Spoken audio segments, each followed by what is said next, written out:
Fala pessoal, bem-vindos a mais um episódio do Made in Brasil, onde a gente traz a história de pessoas comuns que construíram resultados incomuns, e a gente tem aqui um cara comum com uma baita história e com resultado incomum que certamente vai trazer muito insight, muito aprendizado pra gente. Recebam com muito carinho na casa Elton Heller. Bem-vindo ao Made in Brasil.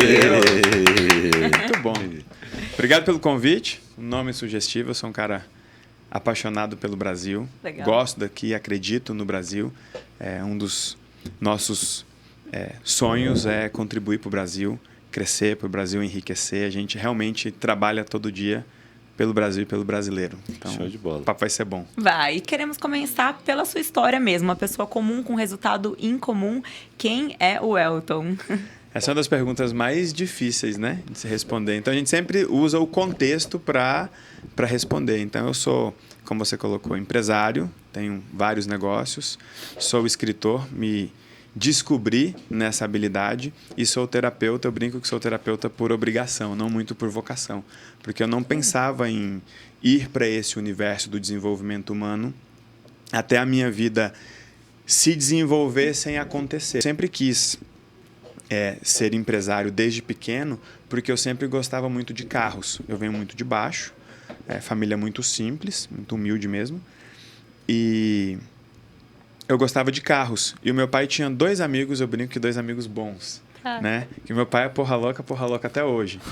Então, como dizia minha mãe lá atrás, cuidado com os amigos do seu pai. Mas tinham dois que me chamavam a atenção, porque eles tinham família, tinham uma ótima aparência, passava uma ótima impressão e eles tinham bons carros. E na época, um carro muito bom era aquele Monza. Então o Monza tinha uma versão especial dele, não sei se era o Classic, eu sei que tinha um Monza especial e os dois tinham Monza vinho. E os dois tinham empresas. Então, quem tinha carro, às vezes tinha um Fusca, tinha uma variante, um Chevette, alguma coisa assim, e eles tinham um Monza, então era um carrão, né? E eles tinham negócios. Eu falei, poxa, então para ter esse tipo de carro tem que ter negócio. Tanto de parte de pai quanto de parte de mãe, meus avós, os avós homens, né? Eles faleceram cedo, as mulheres foram tocando a família ali, então isso criou aquela dificuldade natural que a gente conhece. E por parte de pai, minha avó também não se casou novamente, criou a família com muita dificuldade. E tem um tio, que eu chamo de tio, até brinco com ele que é o tio bastardo, é o tio mais querido, porque a família dele era muito mais pobre que a família da minha avó, a ponto dele precisar morar com a minha avó. Então, ele sim era uma referência de pobreza pra gente. Né? E ele ascendeu muito na vida. De repente, ele começou a morar em Alphaville, andar de Land Rover, aquela coisa, tipo, o Moacir mudou, acertou, tipo, virou com força, né? Vamos dizer assim. Eu brinco, estourou no norte. Estourou no norte. E antes de estourar no norte, quando ele estava ascendendo, ele tinha um Monza. Então, o Monza me chamava a atenção. E todas as pessoas que eu conhecia, que eu tinha acesso, que tinham Monza, tinham empresas. Então, eu pensei, então, para ter a vida que esses caras querem, que esses caras têm, eu preciso ser empresário, preciso ter um negócio. Beleza. Quando eu comecei a olhar esse mundo, eu comecei a ver coisas como Silvio Santos, que é uma das minhas principais inspirações, Bill Gates, Steve Jobs. E ainda criança eu olhava para aquilo, e é bom quando a criança ainda não se machucou, né? Quando ela é pura, quando ela é inocente, quando ela ainda acredita. Eu olhava e falava, eu quero fazer o que esses caras fazem. E quero fazer as coisas do tamanho que eles fazem. Então, eu sempre assisti o Silvio Santos, mas não só como aquele apresentador, como aquele comunicador. Eu adorava saber que por trás daquele programa tinha um baú da felicidade. Então, tinha um jeito dele ganhar dinheiro ali. E tinha um jeito dele distribuir dinheiro, não só no palco, mas através das pessoas venderem aquilo, participarem. E assim você vê na Telecena, na Jequiti. Então, tinha ali uma estrutura, um modelo de negócio. Eu falei, gosto disso. Isso aí me chama a atenção. E nisso eu criei um sonho muito grande. Então eu já queria ser milionário, aquela coisa toda. E não podia ver um filme que ficava apaixonado nos carros. Mas na época eu sou de Brasília, mas fui criado em Cuiabá, Mato Grosso. Então os carros, que a gente via por ali era Golf GTI, era uau. Então era o que eu dava conta de sonhar. Quando eu via outras coisas, que são os carros que eu tenho hoje, foram totalmente fora da minha realidade. E eu comecei a sonhar. E aí precisava empreender, só que eu fui empreender sem estrutura e sem acesso. Sem muito acesso, que são as referências, os conteúdos, as instruções que hoje através da internet, não só com conteúdo, mas com iniciativas como o próprio Fórmula de Lançamento, que o Érico começou e trouxe isso, e o mercado se encheu de mentores, isso foi muito bom porque fez o Brasil começar a produzir mais empreendedores com referência. Então hoje o cara é cru, com 6 meses, com 1 ano nesse mercado, ele já sabe coisa que, poxa, demorava tempo para saber, né? Então eu venho de um outro momento, onde tudo era mato e, cara, eu tinha uma ideia e ia tentar vender essa ideia. E não dava certo. Eu mudava de ideia e tentava vender aquela ideia. Não dava certo. Eu dei uma palestra outro dia, no evento que a gente tem, uma imersão chamada Ponto Cego, e eu contei que uma das minhas investidas frustradas foi com a franquia de Lava Jato Móvel. Se chamava Sujinho Lava Cara. Eu nem era o franqueador. Eu tinha comprado a franquia, porque na minha cabeça eu ia ficar milionário com aquilo. E minha esposa fala, amor, eu sempre soube que você ia acertar, porque todas as suas contas sempre dava mais de 1 milhão. Eu tinha uma ideia, eu ia para a calculadora. Amor, quando ela falava se, então, ela já sabia que era uma ideia. Se tal coisa acontecer, a calculadora começava a fazer barulho. Se tantas pessoas acreditarem, se tantas pessoas comprarem, vai dar tanto, então vai ser tal coisa. E o Sujinho foi uma ideia que alguém teve e eu falei, vou levar isso para Cuiabá. Na minha cabeça, se eu colocar isso em cada shopping, em cada supermercado, em cada aeroporto, vai dar certo. Só que eu não tinha o que eu ensino hoje, que era estrutura emocional, para tocar as coisas enquanto as minhas relações familiares estavam acontecendo. Então, quando a gente olha lá para trás, você fala, mas era uma ideia idiota. Não era tão idiota assim, porque hoje shopping tem, aeroporto tem, supermercado tem, já tem condomínio que tem lavagem a seco ali embaixo. Ou seja, era uma ideia boa, era uma ideia certa na mão de um cara que não estava pronto, que trabalhava muito, que tinha capacidade, mas é o que eu sempre falo, me faltava permissão, eu nem sabia que isso existia. Então, nessa minha trajetória, eu fui quebrando as minhas ideias até chegar uma hora de eu pensar, poxa, deve estar faltando alguma coisa em mim. E teve um momento que eu já estava muito perto de desistir. Eu já até falava, puxa, eu vou morrer tentando. Então, o cara que fala que vai morrer tentando, ele já desistiu de conseguir. Ele já aceitou que ele só vai tentar, porque ele não quer dar o último passo para trás. O último passo para trás é jogar a toalha e falar, larguei. Tanto é que, nas minhas contas, né, quando eu quebrei pela 16ª vez, eu tinha um sócio. Era eu, meu irmão e mais um sócio. Esse cara que tinha tido a ideia era dele e ele que tinha investido. Quando deu errado, eu fui trabalhar com ele. Então, foi o único emprego formal que eu tive na minha vida. Então, eu trabalhei ali por mais ou menos 4 anos na Federal Doctor em Brasília. E aí chegou uma hora que eu falei, cara, não dá mais para mim. Eu aceitei o emprego porque eu não tinha muita opção. E na época só tinha as 2 meninas, o Juninho não tinha nascido ainda. E eu falei, putz, não dou conta mais. Tipo, não rolou. Talvez precise de sorte, talvez tenha que ter o dedo de Deus. Eu não sei o que é, mas para mim não rolou. Eu acreditava, mas não conseguia. E é o que eu ensino hoje no Resgate dos Otimistas. Aquele otimista que tem resultado, ok. O otimista que não tem resultado, olha, otimista guerreiro, ou otimista inseguro, ou otimista carente. Só que eu também não sabia disso. Eu só tentava a vida. Chegou a hora que eu cheguei para ela e falei, amor, lembro até hoje, nós somos no Paraíba Carne de Sol, em Brasília. Minha família, por parte de mãe, é nordestina, então eu gosto muito. Fomos para Paraíba Carne de Sol, bater um papo, que eu estava agoniado, já não aguentava mais pegar aquele trânsito, andar com um carro com documento atrasado, fugir de blitz. Mano, tava um caos a minha vida, a minha cabeça, meu coração. E eu olhava para mim e tinha gente que me conhecia, tipo, e aí, cara, o que você está fazendo? E quando eu falava nada, ou um emprego, ou as pessoas que gostavam de mim falavam, putz, você é um desperdício, mas ao mesmo tempo você também não dá certo, que bom que você procurou um emprego.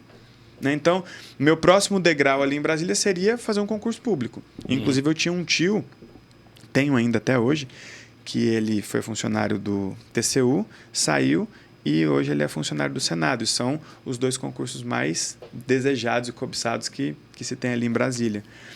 Eu me lembro que ele abriu uma poupança e cada mês ele depositava um valor naquela poupança e o primeiro sobrinho que passasse no concurso ia rapar a poupança.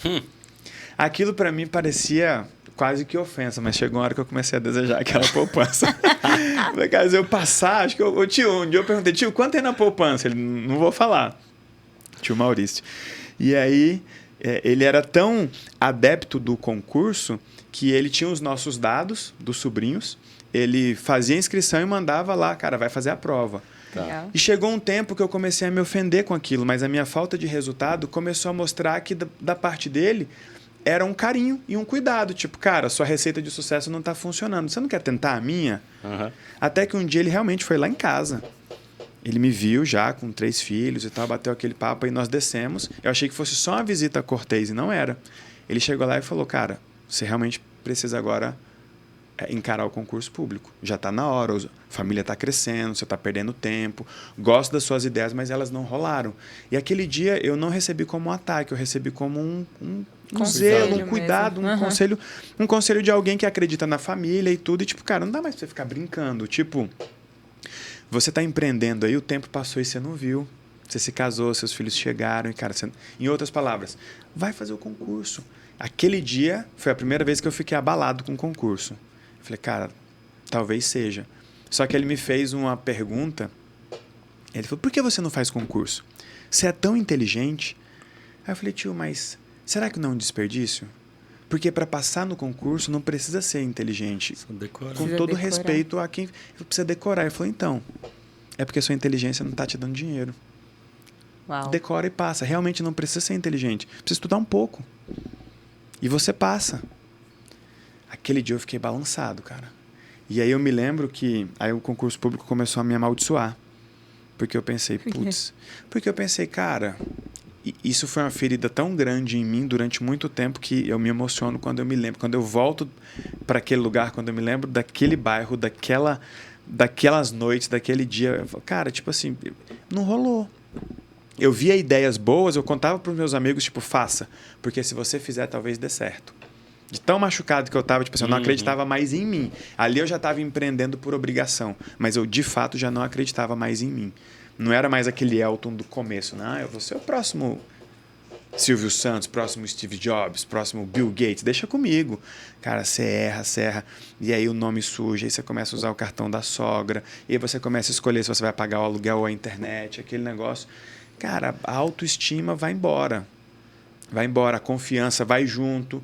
E aí a porta fica aberta para o amor ir embora também. Porque, cara, uma vida sem dinheiro, que a mulher tem que acreditar e tudo, é muito difícil. E aí eu comecei a me incomodar com aquilo. Eu tinha força para fazer, mas sabe aquela certeza, tipo, cara, eu vou apostar, não vai rolar. Então eu me machuquei muito. Então eu fiquei com essa vontade, essa necessidade de encontrar respostas. Até que um dia minha indignação bateu forte. Foi quando eu comecei a ler mais os livros de autoajuda, que eram os livros que eu tinha birra e resistência. Aí eu falei, cara, deixa eu ler isso aqui. E eu descobri que certo e errado eram pessoas que acreditavam na vida. Certo e errado eram pessoas que tinham conseguido.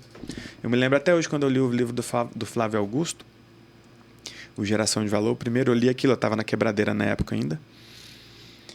Eu li aquilo e falei, cara, não tem nada de novo aqui.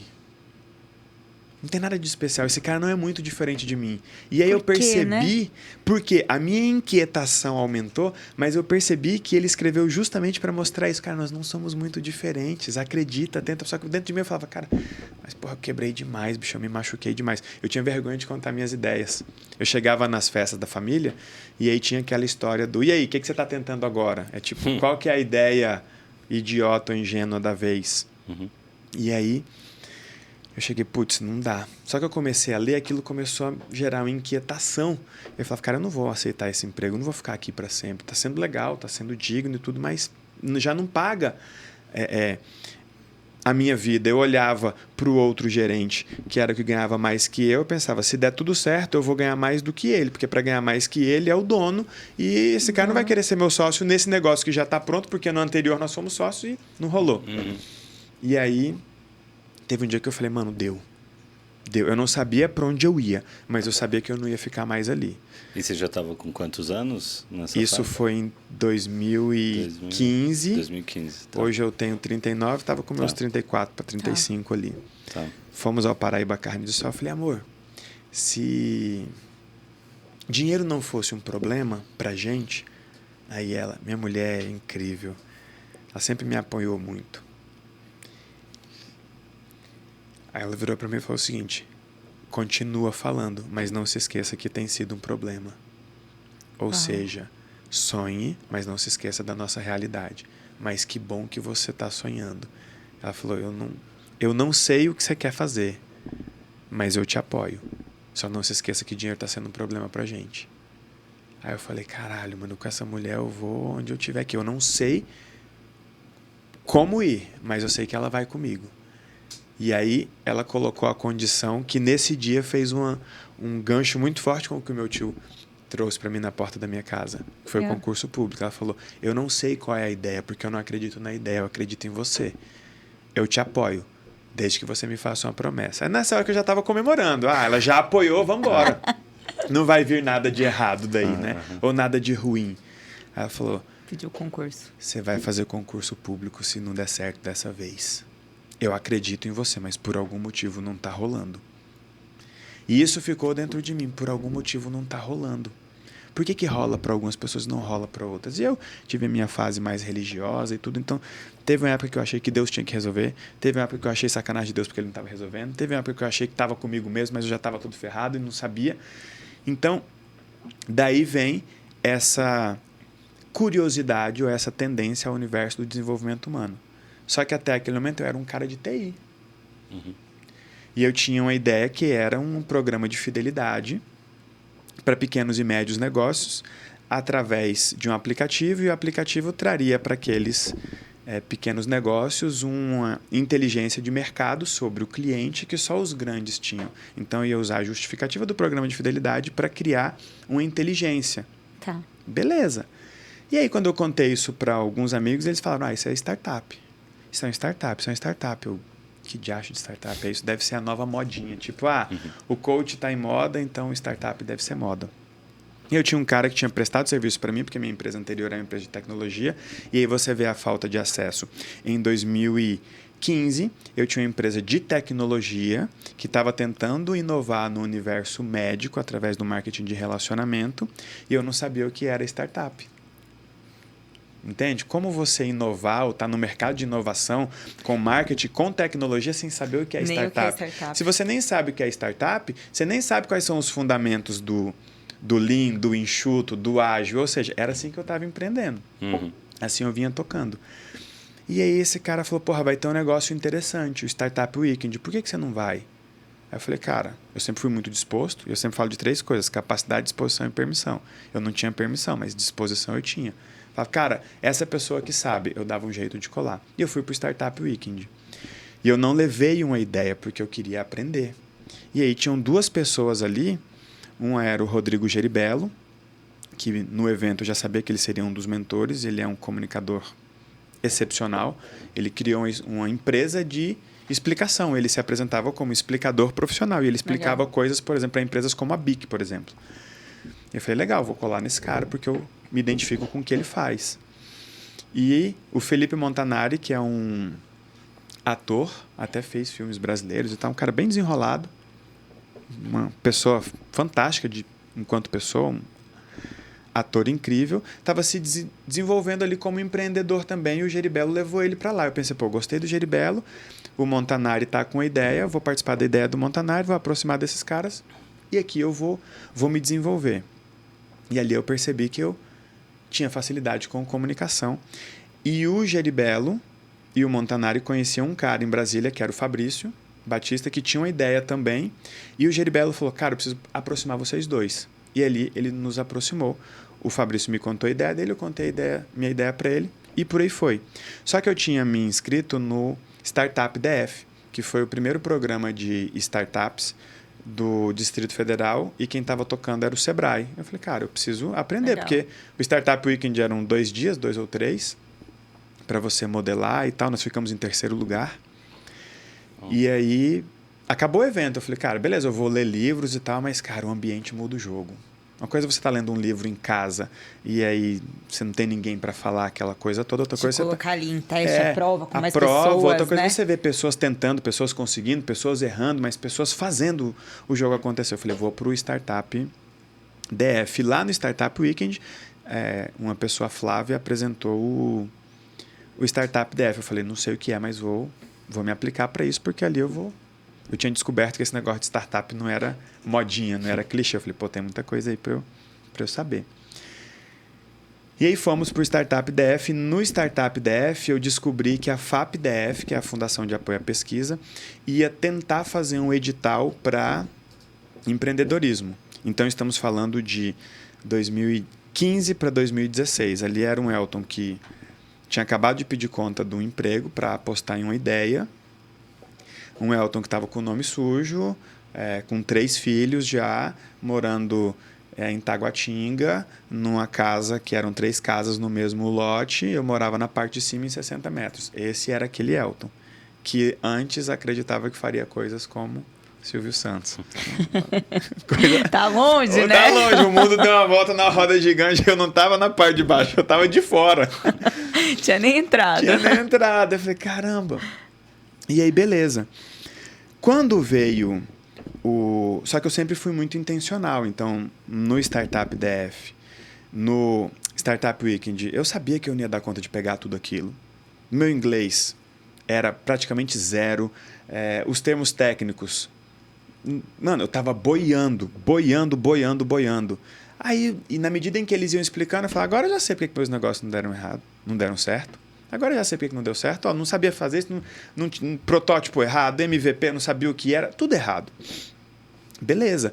E a cabeça fritando, eu falei, eu não vou dar conta de pegar tudo isso, mas eu vou apostar nas relações. Então, eu fiquei próximo do Gelibello, fiquei próximo do Montanari, aí conheci o Fabrício. Legal. Através disso. E aí fomos para o Startup DF, cada empresa com a sua ideia. Beleza, então ali eu levei a ideia, era o aplicativo, o programa de fidelidade, eu dei o nome de Mubbit, levei o Mubbit para lá e por aí foi. Aí 2 coisas marcantes aconteceram ali no Startup DF. A primeira foi uma oficina com o Yuri Gitaí. Esse cara ele trouxe o BOL para o Brasil. Ele fundou Legal. o BOL aqui. Ele é um dos fundadores e um dos maiores investidores da Simpla, que é empresas conhecidas. Ele é um empreendedor muito, muito fera e um excelente mentor. E ele era um dos mentores do Startup DF. E aí todo mundo contando a ideia, e ele já tinha falado que ele não lembra das pessoas. Porque tinha um cara enchendo o saco, ele falou, cara, eu vou te dar 3 fichas, porque você enche tanto o saco, que cada hora que você encher o saco, eu vou falar, você já gastou uma ficha, porque você já gastou umas 10, mas zero e considere 3 a partir chances. de agora. Eu pensei, que cara cuzão, mas que cara sincero, eu sempre gostei disso, Tá. eu tenho muito desse DNA na minha comunicação. E logo o cara gastou as 3 fichas dele, mas eu fiquei com aquilo. Esse cara não se lembra das pessoas. E eu, muito... ousado, falei, ele vai se lembrar de mim, porque a minha ideia é incrível. Eu comecei a contar minha ideia em um determinado momento, e ele falou, cara, esquece, não vai dar certo. Eu falei, pera, eu nem contei minha ideia. Ele, já sei, você tem um diferencial? E realmente eu tinha. Eu tinha criado o Venda E, que era um canal de vendas multinível, onde a minha ideia era que, por exemplo, você instalasse o Mubbit lá onde você faz a unha, você instalasse o Mubbit onde você corta o cabelo e troca o óleo do seu carro. Então, assim, eu faço o cliente virar um vendedor. Tá. A ideia, linda, mas não tinha sido validada. Mas nesse momento, com o meu poder de persuasão, eu já tinha acumulado 5.000 vendedores, eles tinham se cadastrado e formado suas redes, ali era sem pagar nada. E o aplicativo nem estava saindo, porque eu estava com um problema com o desenvolvedor, aquela coisa toda. E o Yuri falou, para, porque não vai dar certo. Ele viu a aliança no meu dedo, ó, em nome da sua família, você tem filhos? Aí eu falei, filho da puta, né? Aí eu falei, tenho. Ele, para. E na minha cabeça eu falei assim, se eu parar agora eu vou concurso público, tô fudido. Era a última ficha sua, Era né? a última ficha. Eu que sou um cara que vive fugindo do Detran por causa que o documento do carro tá atrasado, vou ter que virar agente do Detran. Aí eu falei, cara, mas meu negócio vai dar certo e você vai ver. Aí ele falou assim, tá bom, eu torço por você, é só porque eu tô te dizendo que gente mais inteligente que você não conseguiu fazer isso aí dar certo. Programa de fidelidade não vai rolar. Mas você acha que vai dar certo? Então tá bom. Quando der certo, você me procura um dia. Aí eu falei, mas você disse que não lembra das pessoas? Ele, 2 motivos pra gente não se falar. Caralho, aquilo mexeu comigo, que eu falei, puta que pariu, minha ideia não vai rolar. Minha ideia não vai rolar. Hoje eu sou muito cuzão no palco. Eu sou muito o que o Yuri foi comigo. Porque naquele dia eu descobri que minha ideia não ia rolar. Eu não tinha pra onde ir. Meu caminho seria o concurso público, mas saber que a minha ideia não ia rolar me fez abrir filtro para outras coisas. Não com essa clareza toda, com que eu olho para trás hoje, mas ali era tipo assim, mano, eu preciso fazer alguma coisa. E quando eu contei para o meu chefe que eu ia pedir conta, ele perguntou por quê. Eu falei, eu só vou te contar depois que você me demitir. Porque eu acho que você vai querer investir na minha ideia. Só que eu quero que você me demita primeiro. Porque se você investir antes, vai parecer que eu estou pedindo conta porque você está apostando na ideia. E eu vou sair de qualquer jeito. Ele falou, não, então considere-se demitido. Me conta o que você vai fazer. E aí eu ofereci para ele 200 mil de investimento no Mubbit por 10% do negócio. Aí foi, ele pensou e falou, eu te ofereço 100 por 1/3. Eu falei, puta, é tudo que eu tenho na mão. Até tinha outras conversas engatilhadas, mas eu tinha uma relação de muita parceria com ele. Eu falei, cara, se for para dar certo, eu quero dar certo com esse maluco aqui. Então, quando eu saí... Mas é louco, só um parênteses, como no primeiro negócio, quem já tem mais tempo... Porque eu passei por isso, assim. Quem tem mais tempo e mais malícia do negócio leva a maior fatia do bolo, né? E não é só mais malícia. É a certeza de que não vai ser tão fácil quanto a pessoa acha que vai ser, não vai ser tão rápido e não vai ser tão barato. E ali eu entendo que eu tinha uma ideia. Legal. Eu não tinha nada validado, eu não tinha nenhum teste feito, eu não tinha nenhum indício de que a minha ideia era boa. E, de fato, ele estava apostando em mim. Em você. Porque ele falou, cara, a ideia eu não sei, mas esse cara é fera, esse cara... Legal. Pega o boi pelo chifre, que era uma expressão que ele usava muito, cara. O Elton pega o boi pelo chifre e faz acontecer. Então, vambora, Magrelo. Eu falei, pô, vambora. Então, quando eu fui para o Startup DF, eu já tinha um investimento do Anderson, de 100 mil. Eu já estava começando a viver daquilo. Eu saí do emprego e o nosso alinhamento foi o que eu recebia na empresa, na Federal Doctor, que era a empresa que eu trabalhava, eu vou tirar desse aporte aqui. Até aí, tudo bem. Pagamos para que nós participássemos do Startup DF e ali tivemos a mentoria com o Yuri. E aquilo mexeu comigo, que eu falei, putz, esse negócio não vai dar certo. Ah, mas eu já recebi até aporte. A gente vai acreditando nas narrativas, né? Não, já tem até investidor. Tá, isso é só indício que você convenceu uma pessoa. Mas para o seu negócio dar certo, você vai ter que convencer milhares de pessoas a usarem seu aplicativo, centenas ou milhares de empresas para usarem. Então, cara, o seu jogo nem começou. Ali eu assustei. Porque eu pensei, eu tenho um concurso público no traseiro que eu prometi para ela e não vai dar. Eu tenho 100 mil do cara e o maluco tá dizendo para mim... Que não vai dar. Que não vai dar. Só que ele falou de um jeito que foi duro, mas foi cuidadoso também. Que foi tão duro e tão cuidadoso quanto o toque do meu tio. E eu fiquei com aquilo, cara, eu preciso aproveitar o tempo que eu tenho. E o tempo era aquele 100 mil. O tempo que eu tinha era o tempo para minha esposa perceber que aquele negócio não tinha dado certo. Então, nesse meio tempo, eu tenho que achar outra coisa. E na FAPDF, eles anunciaram o edital da... Desculpa. No Startup DF, eles anunciaram o edital da FAPDF. Então, a FAPDF, ela investe em pesquisas...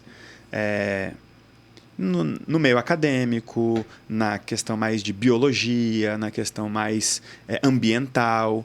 E eles decidiram, na época foi na gestão do governador Hollenberg, que era um cara muito ligado à educação, à inovação e também ao empreendedorismo, que eles tentariam fazer um edital para startups.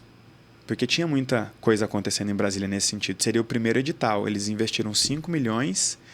eu não me lembro, uma quantidade de startups lá, e cada um ia levar no máximo 200 mil. Aí eu falei, puta, vou tentar. E olha que os pontos vão se juntando quando você está disposto, quando você está atento. Fui para uma oficina na FAPDF e encontro o Fabrício, que tinha sido apresentado para mim pelo Geribello, e o Montanari, que eu tinha conhecido no Startup Weekend. Ele falou, porra, moleque, tu por aqui e tal. E eles nos apresentaram e nós não mantivemos contato. Tipo, gostamos um do outro, mas tipo assim, mano, você tá tocando teu rolê, eu tô tocando o meu, tô enrolado aqui. Ele tava enrolado lá também. E aí a gente nunca se falou. Mas quando a gente se encontrou, ele, porra, legal, tá aqui, tá com a startup? Eu falei, tô. E ele, tô também. Eu falei, me conta a sua ideia. Ele me contou a ideia dele, eu contei a minha ideia pra ele. Aí eu falei, pô, vamos fazer um negócio? Eu tava inseguro pra caramba. E o Fabrício era publicitário. Eu pensei, esse maluco é desenrolado, né? Tá mais avançado que eu. Ele já tinha sido acelerado por uma aceleradora no Chile, com startup. Eu falei, então nesse universo de startup ele manja mais que eu. Vamos nos unir aqui para ver se a gente passa nesse edital. Eu falei, cara, eu tenho uma proposta para você. Ele, qual? Eu falei, 2 coisas. Primeiro, você me manda o seu projeto, eu te mando o meu. Você faz as suas considerações, eu faço as minhas considerações. E a gente se reúne a partir de agora 1 vez por semana. Toda segunda-feira você me dá 1 hora do seu tempo e eu te dou 1 hora do meu tempo. Você aproveita do jeito que você quiser, eu aproveito do jeito que eu quiser. Ele falou, fechou. Quando ele me mandou o projeto dele, eu falei, cara, a ideia que você me contou me pareceu boa, mas eu não identifiquei essa ideia no papel. Está muito distante, está diferente. Posso mexer? Ele falou, pode. Aí eu reescrevi o projeto dele todinho. Aí ele falou, porra, essa é a minha ideia. E aí o meu projeto passou e o dele também. Legal. E aí uma luz acendeu. Eu falei, putz, eu sou bom nesse negócio de escrita, mas como é que ganha dinheiro com isso? A primeira ideia foi, vou virar escritor de edital. Só que nem tem tanto edital, nem tem tanta gente. Aí eu recebi 200 mil de aporte do governo. E aí tudo que era impossível para mim até aquele momento começou a acontecer na minha vida. Alguém apostar tanto na minha ideia, o governo acreditar e pagar, porque todo mundo achava que o governo não pagaria. Então ali eu descobri esse universo. Perfeito. No meio do caminho o dinheiro começou a acabar, tanto do Anderson quanto o do governo. E aí eu falei, não vai rolar. Não vai rolar, não vai rolar, não vai rolar. Então eu era um cara de TI. Ali eu estava me descobrindo comunicador, essa coisa toda. E aí eu, com parte da minha verba, eu tinha alugado um escritório em Águas Claras e eu dividi esse escritório com o Fabrício. E um dia eu cheguei para trabalhar, ele olhou para mim e falou assim, caralho, moleque, você tá amarelo, o que foi? Eu falei, deixa quieto. Ele falou, não, o que foi? Que eu sou um cara muito para cima. Tipo, Legal. lá na empresa eu chego, eu bato na mesa, eu faço bagunça. Ele falou, o que foi? Eu falei, bicho, tô precisando de dinheiro. E ele já tinha cantado a pedra também, que o Mubit não ia rolar, enfim. E eu já estava assumindo, e o dinheiro estava acabando, e ia ser tipo assim, concurso público. Concurso público, concurso público, concurso público. E aí ele falou, mas de quanto você precisa? Aí eu fiz uma conta rápida na cabeça, tipo, uns 30 mil hoje. E na época, meu último salário tinha sido 4.500, 5 mil. Então, era o que eu tirava do Mubit na época. Então, eu não me lembro de ter visto, naquela ocasião, cara, isso, olha que louco lembrar o quanto vê a trajetória, né? 30 mil reais de uma vez. Meu, eu nunca tinha visto. Tinha visto lá o do investidor e do governo, que, cara, era da empresa, né? 30 mil.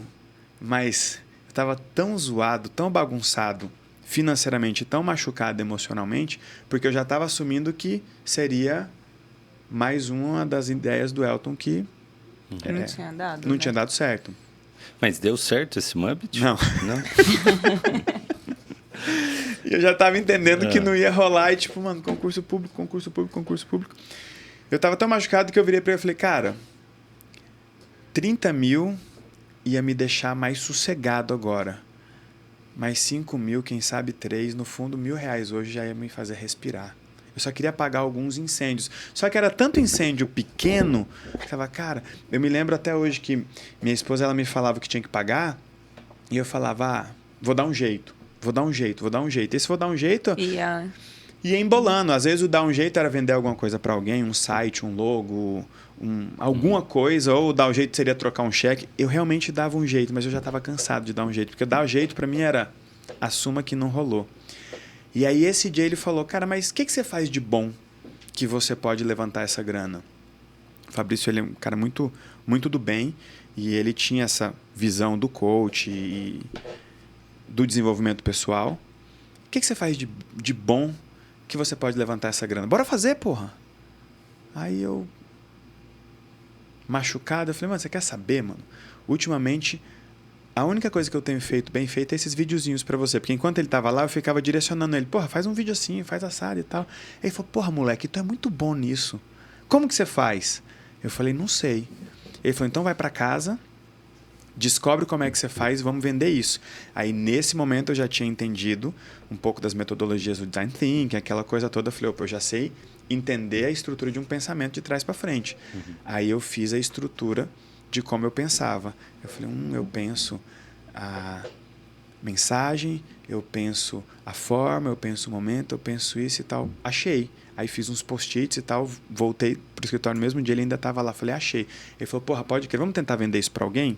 E ele já tinha a visão do Lean. Então, tipo, vamos tentar vender. Se alguém comprar, você desenvolve. Se ninguém comprar, você muda de ideia. Tipo, já testa, né? Já testa, coisa que eu não tinha feito no Mubit lá atrás. E aí, ele falou, vamos fazer um negócio assim e tal. E aí você vende isso para alguém. Vender por quanto? Você precisa de 30 mil. E até hoje eu tenho esse DNA em mim. Meu empreendedorismo é de trás para frente. Quanto tem que gerar, como que a gente vai gerar, por quanto vai cobrar de cada um. Ele falou, cara, se for por R$1.000, você vai precisar de 30 pessoas. Se for por 3 mil, você vai precisar de 10 pessoas.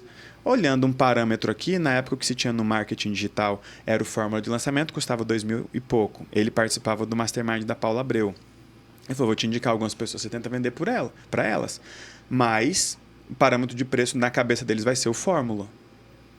E aí eu falei, tá, eu vou do meu jeitão. Eu vou por 3 mil aqui na cabeça, mas se der para tirar 300 conto desse maluco ali, eu tô precisando de dinheiro. Eu fui com esse espírito de tão bagunçado que eu tava na época. E na medida que eu ia conversando com as pessoas, eu vi que o meu método, o meu jeito de pensar estava encaixando, estava funcionando. Eu comecei a explicar o negócio delas melhor do que elas, para elas. Mas eu falei, putz, se eu tivesse explicado desse jeito, eu teria vendido. Mas esse ainda é o outro negócio antes do Corpo Explica. Antes do Corpo Explica. Aí a gente vai chegar no Corpo Explica para você entender por que eu virei terapeuta. Ah, tá, beleza. Tá? Chegou ali nesse dia, aí a primeira pessoa brilhou o olho. Caramba, aí eu vi, essa pessoa brilhou o olho, ela já contratou o Érico. E ela brilhou o olho para mim. Ela não sabe que eu tô quebrado. Ela já participa de um mastermind, já deve estar pagando, sei lá, seus 20, 30, não sei quanto era mastermind na época. E tá brilhando o olho, peraí, isso aqui que eu tô fazendo tem valor. Eu tava com 3 mil na cabeça, mas aceitaria 300 porque eu precisava de dinheiro. E aí o cara falou, tá, mas quanto é? Aí eu falei, 4. Aí o cara, 4 mil? Aí na hora dentro de mim, falei, tá vendo, burro? Por que você não pediu 300? Fez besteira agora. Era melhor 300 na mão do que... meu. Aí falou, cara, mas você parcela, né? Aí eu, ufa. Em 12. Aí eu falei, como é que você quer fazer? Ele, não, parcela aí pra mim em 3 vezes, tá tudo certo. Eu falei, vambora. Aí o Fabrício, deu bom. Ele, então melhora, faz um vídeo. Aí eu fiz um vídeo, mandamos no grupo, lá nos contatos dele. Aí eu falei com mais 2 pessoas, as 2 pessoas compraram. E uma delas comprou a ideia, mas não tinha dinheiro. Ela falou, mas você não tem nada de afiliação? Aí eu falei, o que é isso? Ela, não, é que no marketing digital tem uma prática. Ah, eu falei, a indicação? Ela é. Eu falei, não, eu te pago? Quanto você quer por cada indicação? Ela, R$1.000. Eu posso fazer sem pagar e eu vou trazendo as pessoas? Eu falei, pode. E como ela não tinha o dinheiro, e ela tinha acabado de fazer um lançamento que tinha dado errado, tinha investido toda a reserva e tal, e o marido tinha batido o carro naquela semana, e eu tinha explicado o negócio dela de um jeito que realmente ia dar muito certo. E aí, só fechando os pontos. Essa foi uma pessoa estratégica na minha virada. O Fabrício foi fundamental, e aí o Fabrício trouxe a Ellen. Só que a Ellen não tinha dinheiro. Como ela não tinha dinheiro, ela precisava me vender, a Ellen falava bem de mim em todos os lugares que ela ia. Então, meu nome começou a andar. E aí o Fabrício falou, moleque, acho que tem um negócio aí. E a Ellen conhecia a Márcia Belmiro conhecia a Adriana Marques. Eu sei que tinha um grupo em Brasília que era um ex-mastermind que o Érico tinha aberto e não tinha rolado muito, ele decidiu descontinuar, que era o Legacy. E a Ellen conhecia a Márcia Belmiro e o Renato do Zenit, que era o mastermind do Jerônimo, que já esteve aqui com vocês. Então a Ellen falava bem de mim para todo mundo. E um lançamento da Márcia Belmiro deu errado. Eles abriram o carrinho na segunda-feira. E na quarta-feira ela me ligou, porque a Ellen tinha falado muito bem de mim, porque eu ia dar conta de resolver a parada. Ela me explicou o negócio, eu sei que eu até brinquei com ela. Seu negócio é tipo Super Nani? Ela falou, não, e ficou brava. Ela me explicou do jeito certo. Quando ela me explicou, eu falei, então você explicou errado. Você tinha que ter explicado assim, assim, assado, mas eu acho que seu lançamento está perdido porque não vai dar mais tempo. Uma senhora já na minha frente, 50 e tantos anos, eu pensei, mas essa senhora aí, mano, não vai dar conta de fazer o CPL, ou vídeo de vendas e pôr no ar amanhã. Pois a mulher amanheceu Fez. com um vídeo de vendas no ar. Ela tinha feito, sei lá, se não me engano, umas 4 ou 5 vendas. No dia ela fez 70. E aí meu nome estourou ali naquele grupinho. E nesse grupo estava o Renato, que é meu sócio hoje. Aí você vai ligando os pontos. Nesse grupo também estava o Guilherme, que foi um dos fundadores do Corpo Explica. Só que nesse rolê todo eu estava ali tentando fazer o Mubbit dar certo. E aí descobri esse negócio da comunicação. Então, era um cara de tecnologia que descobriu a tal da startup, que aí, nesse rolê todo, eu descobri a tal da copy. Só que eu já não tinha tanto preconceito. Eu já não achei que fosse uma modinha ou um clichê. E por que você fala, você falou umas 3 vezes já, que você não tinha permissão ainda quando seus negócios não davam certo? O que é exatamente ter essa permissão? Depois dessa minha jornada, eu fundei o Corpo Explica, criamos ali a metodologia, o método, validamos isso cientificamente e no ápice do Corpo Explica, nós tivemos uma treta societária e eu decidi sair. Tá. O que era exatamente o Corpo Explica? O Corpo Explica era uma escola de análise corporal, onde nós tornamos possível você olhar como é o formato do corpo de uma pessoa e explicar como a mente dela funciona. Incrível. Só que eu descobri isso porque nessa jornada toda ali, nesse momento do Mubbit, startup, surgiu o marketing digital na minha vida, eu me descobri um copy, um excelente copy, e aí eu criei um negócio chamado Humanês, que era uma escola de comunicação, só que com a vertente humanizada. Humanês, Bom, que era a né? linguagem dos humanos. Que aí eu combatia o techniquez, porque o advogado fala o techniquez, o psicólogo fala o techniquez, sabe? O cara das finanças fala o techniquez. Aí a minha proposta era ensiná-los a falar humanês. Legal. E aí, no Humanês deu certo, com aquele sprint com o Fabrício. Eu levantei os 30 mil, fui parar ali naqueles masterminds, e ali a coisa rolou. Aí eu saí do Mubbit. Só que olha que louco, a minha estrutura emocional era tão baixa que eu ofereci pro sócio, pro Anderson, 2 opções. Eu falei, ó, eu vou sair, você tem 2 opções. A primeira opção é eu saio e você fica com a minha parte. A segunda opção é eu saio, você sai também, eu fico com a sua parte e eu te devolvo os seus 100 mil reais. Porque eu tinha com ele ali uma relação de pai. Eu sentia que eu estava sacaneando ele. Entendi. E ficou uma dívida que é tipo assim, ele investiu no meu momento de frustração. Agora eu estou decolando e tipo, eu me senti em dívida. Hoje eu não faria isso. Se nós formos olhar, eu fiz muito mais por mim, pela minha imagem, pela minha honra, do que por ele. Porque, tecnicamente, cara, todo mundo arriscou, não rolou. E ok, né? E ok. Tanto é que eu me lembro que nós nos reunimos numa segunda-feira. Eu me lembro que eu brinco com os meus amigos que eu falo que eu sou o único cara que pagou para sair de uma startup que criou. Que nós nos reunimos na segunda-feira, depois das férias. Eu tinha ido para Guaibim com a família do Fabrício e com a minha família. Então, ali eu decidi que eu sairia do Mubbit. Tá. Então, eu vim das férias, o Anderson veio das férias também. Eu vim pronto para sair e ele veio pronto para colocar energia. Tanto é que nós nos reunimos e eu cheguei lá para falar. Combinei com a Emily. Falei, amor, eu vou chegar lá, vou falar pro Anderson, pro Cleito. O Cleito era meu irmão, que eu vou sair fora. Quando nós chegamos lá, ele tava com os papéis na mesa. Cara, eu olhei o mercado e isso, eu falei, nossa. Animado. Todo animado, cheio de planos. Eu voltei para casa, não dei conta de falar que ia sair. A Emily perguntou, como é que foi? Eu falei, não saiu. Por quê? Falou, o Anderson tá amarradão. Aí, só que eu olhava o Humanês, eu olhava minhas contas, eu falava, cara, se eu não apostar no Humanês agora, que eu já tava vendo dinheiro, esse negócio não vai rolar. E no Humanês você já conseguia, tipo, traduzir a linguagem corporal das pessoas? Então. Porque até então você tinha se descoberto bom em copy. Bom Agora, em copy. como olhar as pessoas e trazer características delas? Não, mas não tem a ver com humanês, né? Não tem a ver com o Humanês, mas é que Ainda o não. Humanês me levou para lá. Tá. No Humanês eu tive que escrever para tudo. Ah, perfeito. Então eu falo de caneca, de cocô de bode, porque tem uma explicação do motivo pelo qual o cocô do bode é durinho e o da vaca é molinho. Uhum. Tem uma explicação do que o bode vale mais quando o cocô é mais sequinho. Tem uma série de coisas. E eu aprendi a extrair o que era importante e apresentar o que era determinante. Tá. Por isso minhas copies funcionavam bem. E eu era um cara que, tipo assim, eu sabia que para construir uma coisa, eu precisaria de elementos de outro universo. Beleza, saí do Mubbit, o Humanês deu certo, o Elton entrou no universo do desenvolvimento humano. Por quê? A Ellen era coach, Márcia Belmiro era coach, a Adriana Marques era coach. Então, esses eram meus clientes, meus amigos. Vitor Ribeiro, de Brasília, era coach de aprovação e tal. Então, eu falei, opa, esse é o meu universo. Você entrou no ambiente, eu né? entrei por ali. E eu comecei a entender que eles explicavam errado. Aí eu falei, beleza, fiquei muito bom nisso. Meu nível de empatia subiu, tipo assim, nas alturas. E eu tinha uma premissa comigo, eu sou uma esponja. Se nós conversarmos, eu vou usar em algum momento, em algum negócio, aquilo que vocês me falarem. Legal. Então, e eu anunciava. Eu chegava numa reunião ou numa palestra e falava, cara, eu sou uma esponja. Cuidado com o que você fala para mim. Eu vou absorver, porque né? eu vou absorver e vou me usar. apropriar. Possivelmente eu use melhor do que você, e possivelmente eu Legal. faça dinheiro com isso. Só que eu tinha uma que dava nas pessoas, porque eu me importo o suficiente com as pessoas a ponto de vender para elas. Eu sempre dava essa.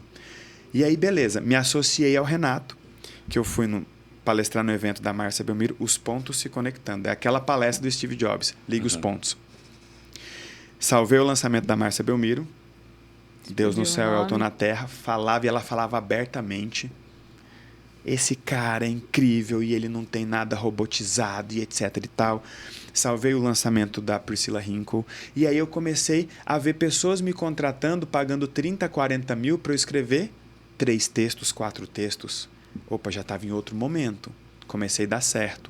E comecei a gostar do impacto que eu gerava nas pessoas através da mensagem que eu escrevia para aqueles experts. Isso começou a mexer bastante comigo. Legal. Beleza. Conheci o Renato num evento da Márcia Belmiro e ele já sabia de mim porque a Márcia já tinha falado bem e a Ellen vivia falando bem. Aí falou, você que é o maluco lá do humanês, humanizado e tal. Ele tinha um Em Paz com a Balança na época, tinha estourado de vender emagrecimento e eu não sabia, mas ele tinha quebrado. E na minha lista de pessoas que eu queria contratar, que me contratasse, eu tinha uma lista de pessoas que eu queria que me contratasse. Então tava o Jerônimo, tava o Renato, tava uma galera que tava jogando alto no marketing digital, que era a galera que tinha conseguido fazer o 6 em 7, tá? Naquela época ninguém fazia 1 milhão no mês. Hoje a gente faz 20, 30 num lançamento, num mês, a gente faz 1 por dia. Legal. Naquela época era o tal do 6 em 7, o cara que fazia muito fazia 1 milhão no ano. E o Renato estava no topo da minha lista, porque ele estava estouradaço. Depois esse cara podia me contratar. E se ele me contratar, eu vou para um outro patamar. Né? E aí conheci o Renato no evento e ele me desafiou para escrever uma copy para ele. Agora a gente vai chegar no Nascimento do Corpo Explica. Ele falou, cara, sua copy é boa, mas é cara.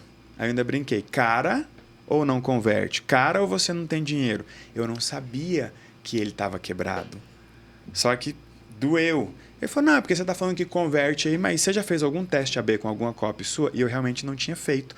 Porque todas as copies que eu escrevia, e não tinha ninguém no perpétuo, era sempre lançamento, a galera olhava e falava, não, vou abandonar a minha cópia, eu não preciso fazer teste AB, a sua parece e está muito melhor, então eu nunca tinha testado.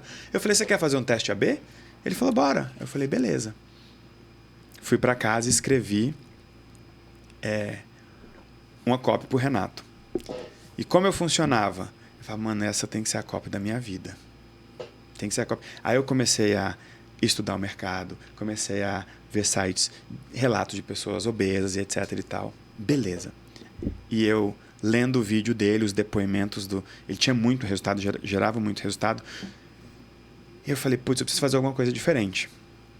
Só que o meu lance sempre foi, eu preciso dar conta de me importar com essas mulheres que estão acima do peso mais do que eles. Se eu me importar mais, eu vou vender mais. Eu tinha essa premissa.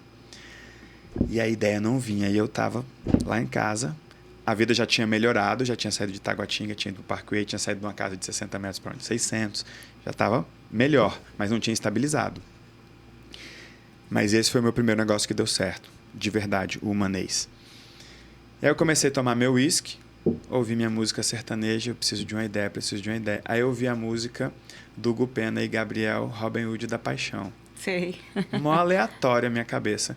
E o cara tá lá, eu sou o Robin Hood da Paixão. Eu falei, não existe o Robin Hood da Paixão, mano. Você é um pilantra. Porque Robin Hood da Paixão, você rouba o quê? E dá pra quem? O que você faz? Só que eu sou muito questionador também. Eu falei, peraí, se tem o Robin Hood da Paixão, talvez tenha o Robin Hood do peso, que rouba o peso de uma pessoa e dá pra outra. Aí eu criei o Doe Seu Peso. que a proposta era, se você não quer mais o peso que você tem, doe para uma pessoa. E a premissa seria transformar todo o peso que ele tirava das pessoas que não queriam mais em comida para as pessoas que não tinham. Legal. Aí fiz um gol de bicicleta e falei, caralho, moleque, você é muito foda e tal. Ficamos melhores amigos. E ele falou, como é que tá seu negócio? Porque eu não tinha página, eu não tinha Instagram desse, não tinha nada. Para me comprar era muito difícil. Era muito difícil. Eu falei, não, mano, você tá escondido. Você é muito bom, velho, as pessoas precisam te conhecer. Eu falei, opa. Eu me lembro que o Fabrício falava, você é muito bom. O Renato começou a falar, você é muito bom. Só que o Renato tinha acesso a pessoas que o Fabrício não tinha. Tá. Eu falei, vou colar nesse maluco. Aí ele fez o teste. A minha copy converteu, se eu não me engano, 70% a mais. E aí nós faríamos o teste por 15 dias. Logo ele desligou e falou, não, essa aqui converte mais. Quer ser meu sócio? E eu tinha um plano, naquela época, isso já era 2017, de acumular 5 milhões de reais até os meus 40 anos. Era a minha meta financeira de vida. Legal, né? E eu não sabia que 5 milhões não era isso tudo, mas era a minha meta de vida naquela época. Mas naquela época era muito, né? Não, naquela época, pra mim, meu primeiro milhão não tinha acontecido ali ainda. E aí eu falei, pô, chegar aos 40... Tô aqui, quebrado, com o nome sujo. Tô fazer o meu primeiro milhão e logo acumular 5, pra mim é uau, né? Super vitória. E aí a minha meta foi, eu vou criar 5 negócios e vou trabalhar nesses 5 negócios para que cada um acumule 1 milhão de reais, além de pagar minhas contas ao longo desse período. Então, eu já tinha o Manês, aí veio o Em Paz com a Balança, logo eu chamei o Renato para virar meu sócio no Manês, e nós escalamos e começamos a fazer o Manês dar certo. Aí nós criamos um negócio chamado a Fábrica do Manês. Nós construímos um negócio para a pessoa, através da minha comunicação, da experiência do Renato, usando a internet em 2 dias. A pessoa começou pagando 15 mil, o último estava pagando 50. Legal. Começou a dar muito certo. E nessas construções, nós construímos 2 negócios. Aí o Renato pegou e falou, cara, é melhor a gente ficar sócio dessas pessoas do que cobrar 20, 30 mil. Aí tinham 2 médicas, que um era um negócio de maternidade, o outro seria um negócio de menopausa. Eu falei, pô, só falta um. Aí fui palestrar no evento junto com o Renato, mas foi até por coincidência, de um cara que tinha sido o primeiro, o que tinha me contratado e pago uma consultoria mais cara, que tinha sido o Wilton Neto. Ele tinha pago 40 mil numa consultoria. E olha que louco, nesse dia eu ia cobrar 10 mil dele, se ele oferecesse 5 eu aceitaria. Então aquele ciclo de crescimento e confiança começou a se repetir. Agora 10 vezes mais, né? Fomos palestrar no grupo do Wilton, e aí tinha ali a Vanessa e o Guilherme.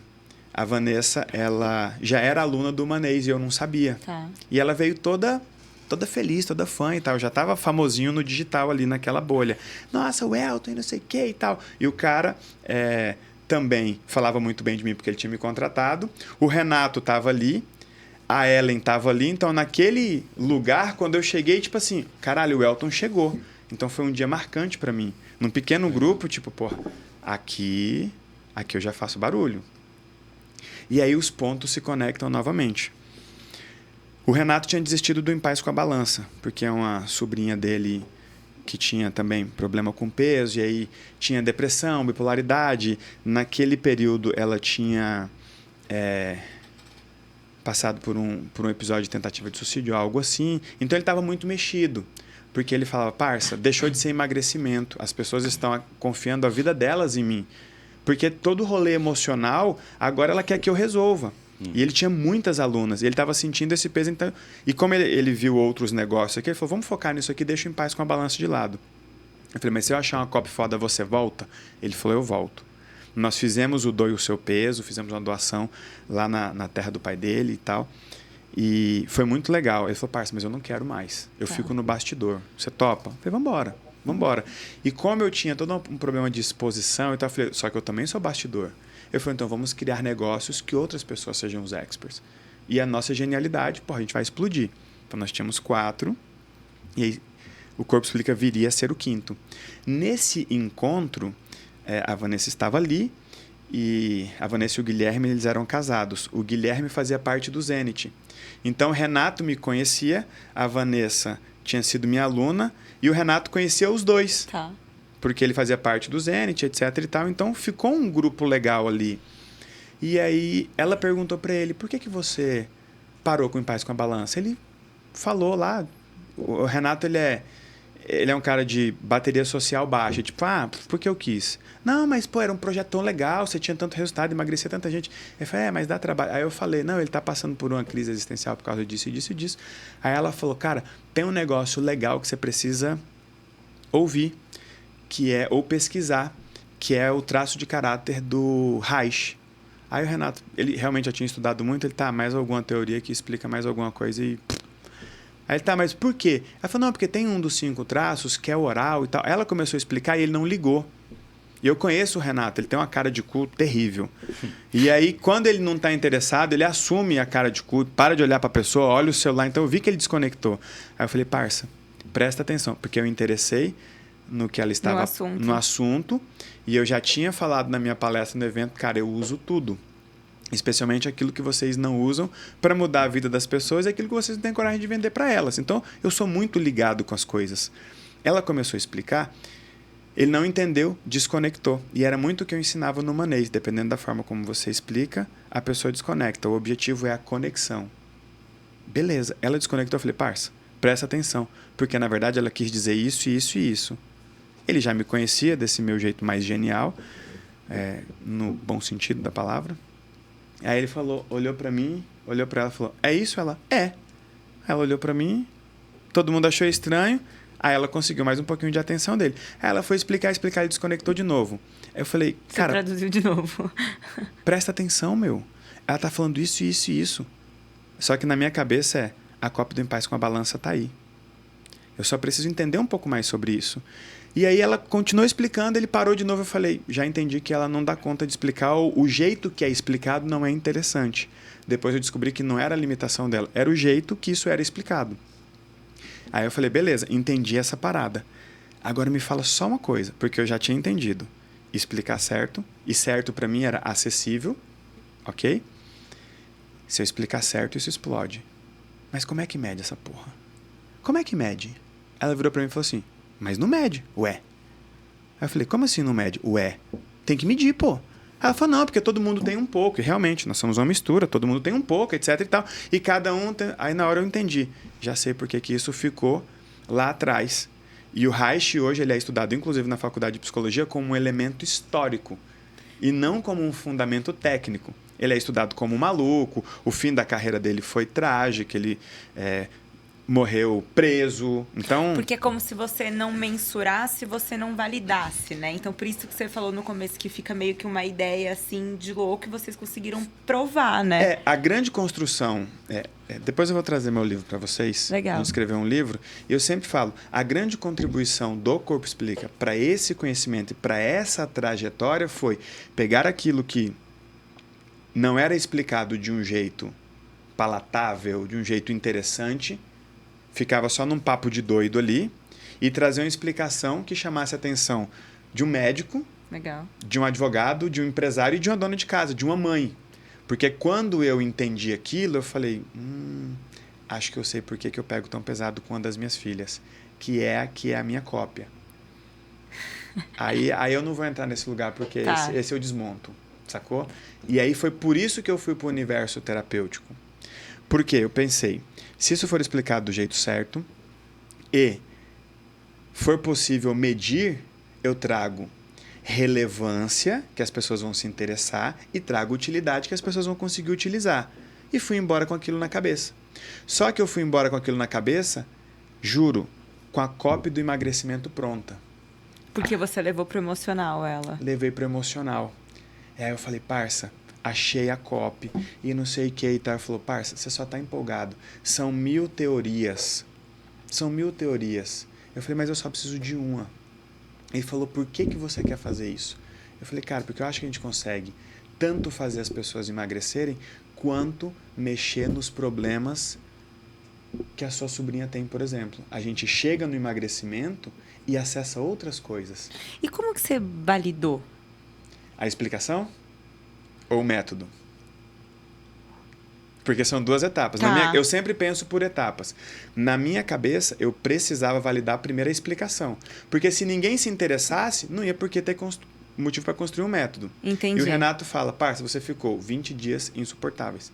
Porque se eu chegasse num lugar como esse, eu ia fazer 4 explicações do tal do traço de caráter. Não existia Corpo Explica ainda. Tá.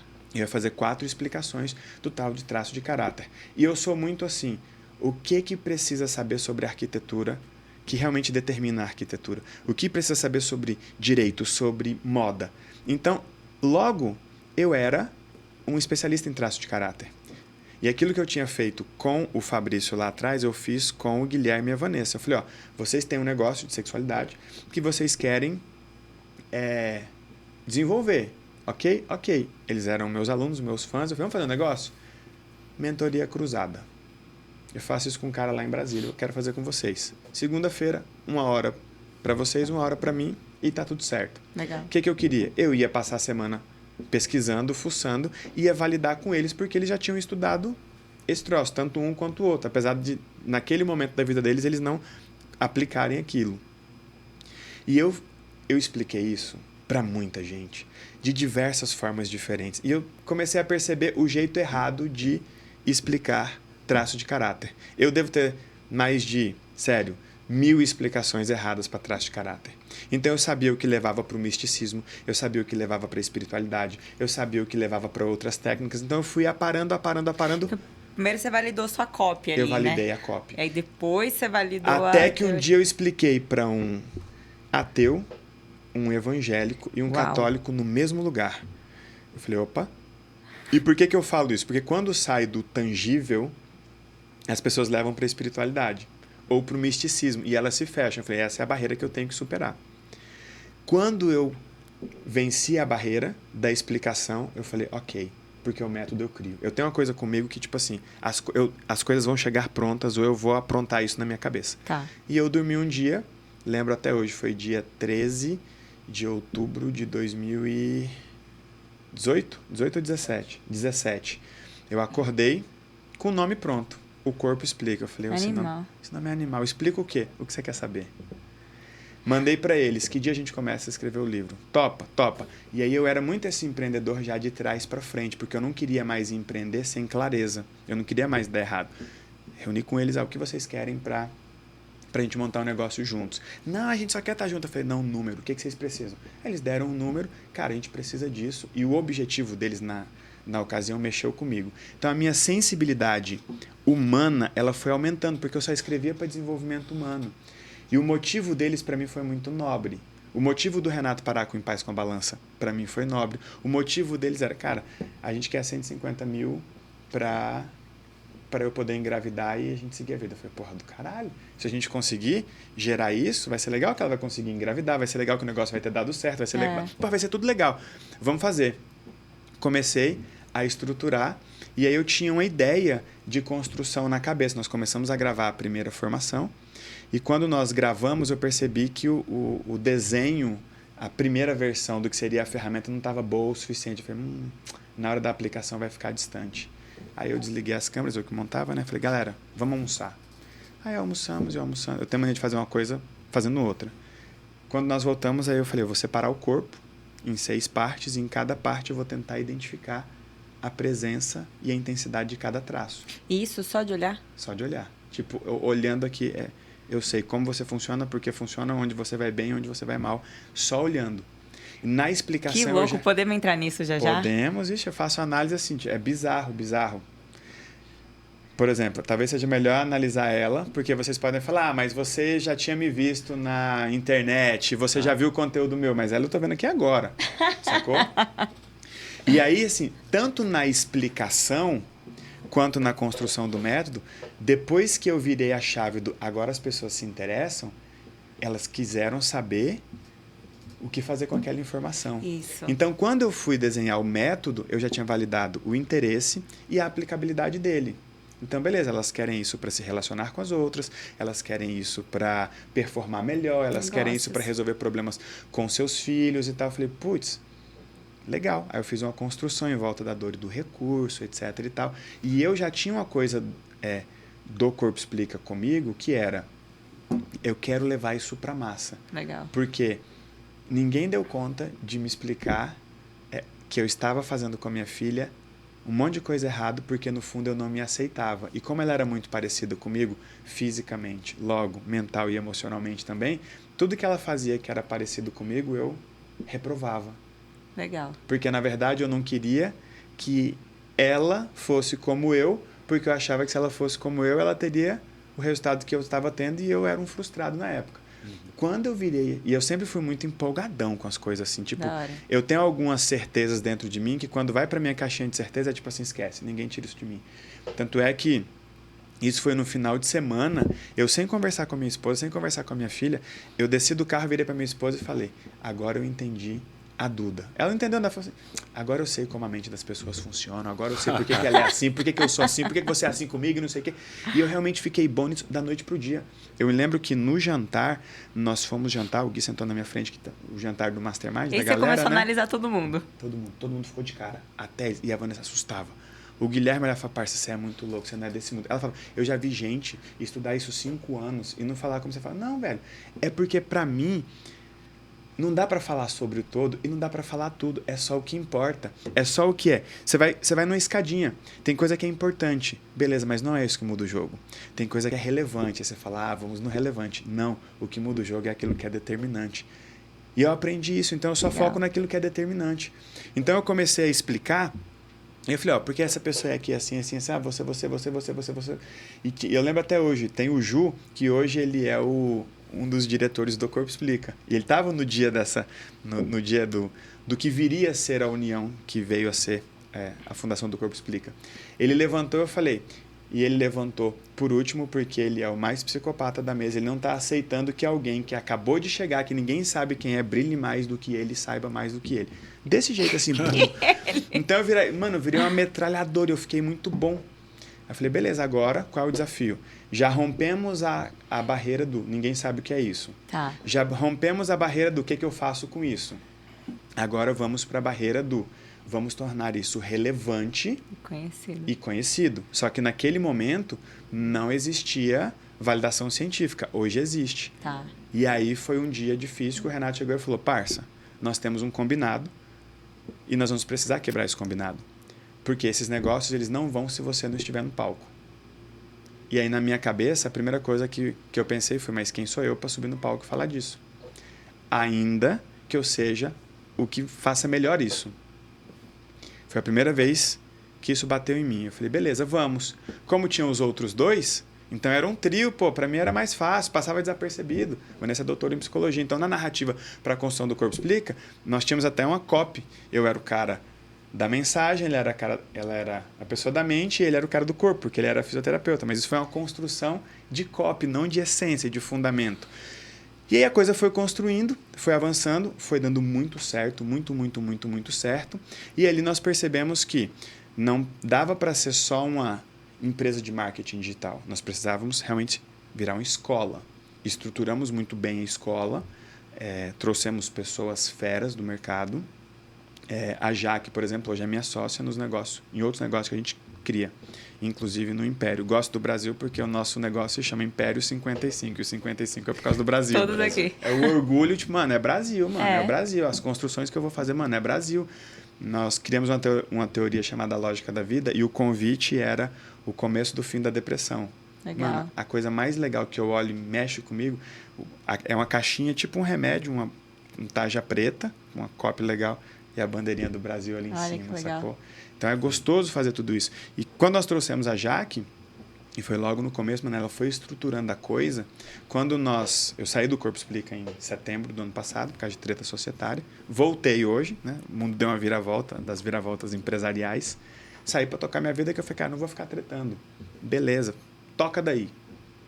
Só uma curiosidade, no Corpo Explica, vocês ensinavam para as pessoas para elas usarem em vários sentidos. Então, desde entender assim, uma relação com a filha, uma relação com o marido, usar nos negócios, a partir do momento que você entende o outro, você conseguiria se dar melhor, por exemplo, na vida e nas relações. Exato. Legal. E aí nós fomos para a boca de funil, mas o nosso produto era formação. Então, nós falávamos com todo mundo, mas o nosso produto era terapeuta. Era uma formação em análise corporal, porque nós precisávamos vender o método. Entendi. E aí, nós ensinávamos isso para dona de casa, para nutricionista e tal. Então, teve gente que aprendeu só para se resolver e não se certificou, não vive da análise corporal. E teve gente que falou, pô, tem uma profissão legal aqui. E a gente foi crescendo, a empresa se estruturou. Nós tínhamos Great Place to Work, então, das melhores empresas para se trabalhar. Então, tinha processos, tinha indicadores. Mano, tava um negócio muito, muito bem estruturado. E aí, conseguimos a validação científica, porque nós criamos um instituto de pesquisa para validar o método. Então, nós sabíamos que a nossa primeira etapa ia ser no peito, levando porrada de psicólogo. Tinha aquele psicólogo que amava, aquele psicólogo que, não, isso aí é charlatanismo, ou não sei o que e tal. Tinha o médico que falava, pô, peraí, porque o jeito que esse garoto explicou a mielinização do sistema nervoso faz sentido. Realmente é assim que a mielina acontece e tal. E eu já sabia que o elemento de virada de chave ali era a mielinização. Então, sempre tinha que explicar a mielinização. Então, a coisa avançou. Eu falei, beleza, a hora que isso ficar grande o suficiente, aí não vai mais precisar de mim. Então, eu queria chegar pelo menos ao ponto da validação, porque como nós já estávamos naquele momento ali em treta societária, e era só questão interna e mais ideológica, não era nada de empresa. A empresa estava super bem, caixa alto, tipo 200 pessoas trabalham diretamente na empresa, um ecossistema com analistas e tudo, só que, mano, a gente se desentendeu e, cara, não dá para ficar os dois, ou você ou eu. Ah, não, então faz o seguinte, toma aí, toca aí que eu vou embora. Fui embora, deixei tudo para trás e fui embora. E naquele momento, como nós já tínhamos a validação científica, não era mais uma empresa baseada num cara, numa genialidade de comunicação ou de aplicação, ou num trio. Era uma empresa tipo assim, pô, peraí, eu já tenho um método. Esse método ele já está validado. E aí, cresceu muito, e aí o próprio Corpo Explica começou a vender a análise corporal para os analistas. Então, nós vendíamos e o terapeuta formado por nós atendia. Porque aí nós estávamos acelerando a nossa profissão, porque eu tinha medo de acontecer com a análise corporal o que aconteceu com o coach. Dá aquele boom, um monte de gente, vou ser coach, vou mudar o mundo, faz transição de carreira e depois está no Uber de novo. Então, eu falei, pô, se eu tiver demanda para esse cara, eu faço o que as escolas de coach não fizeram, eu faço o que a faculdade de psicologia não faz pelo aluno. Eu preciso o quê? Que esse cara tenha quilometragem. Legal. Que esse cara tenha relevância e que esse cara tenha dinheiro. Beleza. Vamos vender análise. Aí nós formamos uma base muito grande de analistas. E aí foi um momento em que a nossa mensagem muito forte começou a gerar interesse tanto no profissional quanto no técnico. E aí nós atendíamos os dois. Quem era profissional se formava e quem era técnico contratava um analista. Animal. E é assim até hoje. E aí a análise ganhou vida. Tá. E aí, tipo, como funciona a análise? É literalmente olhando a foto do formato. Tem gente que fala, é quando a pessoa cruza o braço. Não. Isso aí... Porque tem isso até, acho que naquele livro, né? No Corpo Explica, de cruza o braço, no corpo esse é o Corpo Fala. E vem da linha da PNL. Tem gente que usa muito bem isso no Brasil. Tem lá o Vitor Ali, do Analisando, Metaforando, né? Acho que é Metaforando. Tem o Ricardo Ventura, do Não Minta Pra Mim, que é muito bom também. Conheci o Ricardo lá atrás. Então, isso tem muito mais uma análise comportamental. A nossa análise ela é estrutural. Por que, que a cabeça está quadrada ou está mais quadrada? Por que, que o queixo é pontudo? Por que, que é redondinho? Por que, que é quadrado? Então, realmente, é uma análise de desenho. Elton, quero muito te agradecer, queremos, né? Obrigada mesmo por toda a entrega, por todo o conteúdo. Fica super um convite para voltar aqui na casa quando você puder e quiser. Acho que a gente tem muitos assuntos aí para navegar ainda com você. Não tem como ser raso com um terapeuta, né, galera? Sempre surge um depende, veja bem, olha isso, pense comigo. Se esse episódio não te levou a 1000 dúvidas e reflexões, volta que você não prestou atenção, né?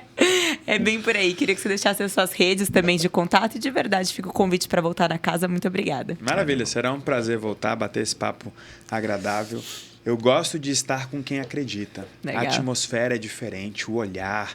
Eu não sei como está a vida financeira de vocês, não sei como é que está o relacionamento de vocês, mas o olho de vocês brilha, sabe? O olho brilha mais do que o peso no ombro. Legal. Empreender no Brasil é pesado, mas vamos fazer o nosso olho brilhar, vamos estar com quem acredita e vamos estar com as pessoas livres. Então, foi um prazer, será um prazer voltar, gostei muito do papo. Minhas redes são @EltonEuler no Instagram e é a principal. Show.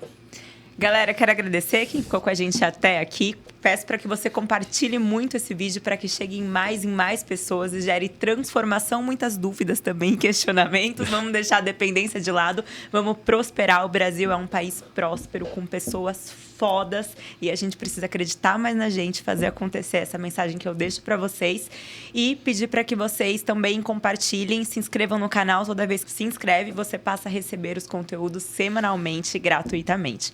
Muito obrigada, Elton Welter, no Made in Brasil. Valeu.